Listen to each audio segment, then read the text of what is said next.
டைட்டிலுக்கு ஏற்ற மாதிரி தான் படம் இருக்குது. ரொம்ப சூப்பராக இருக்குது. பிளாக் பஸ்டர் ஹிட்டுங்க அடித்து சொல்கிறேன். கண்டிப்பாக வந்து 100% 100 நாள் தாண்டி கூட போகும். ஏன்னா அந்த அளவுக்கு வந்து எனக்கு பிடிச்சிருக்கு. வந்த படங்கள்லேயே வந்து இந்த படம் வந்து பெஸ்ட்டு.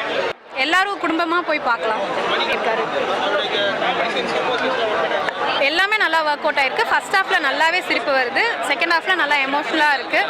ஸோ குழந்தைங்கள்லேருந்து பெரியவங்க வரைக்கும் எல்லாருமே போய் பார்க்கலாம். போர்ஷன் வந்து ஆஃப்டர் இன்டர்வலுக்கு அப்புறம் தான் ஒரு சீன் வருது. கட்டிட்டாங்க ஃபுல் ஃபயரு. மூவி கொடுக்கணும்ன்ட்டு அவரோட பெஸ்ட்டு கொடுத்துட்டு இருக்காரு. இன்னும் நிறைய யதார்த்தமாக நிறைய பண்ணிட்டு இருக்காரு. இன்னும் நிறைய படம் பண்ணணும். ஜாலியாக எல்லாருமே என்ஜாய் பண்ணுங்க. கம்மன் வாட்ச். நல்ல மெசேஜ் சொல்லியிருக்காங்க. எனக்கு பிடிச்ச சீன்ஸ்னால் ஹீரோயின் வந்து ஹீரோ கிட்ட போய் கன்ஃபர்ம் பண்ணுவாங்க, யார் மேலே தப்பு இருக்குது, உன் மேலே தப்பு இல்லை, அதாவது என் மேலே தப்பு இல்லை, உன் மேலே தான் தப்பு இருக்குன்னு சொல்லிட்டு அந்த சீன் எனக்கு ரொம்ப பிடிச்சிருக்கு.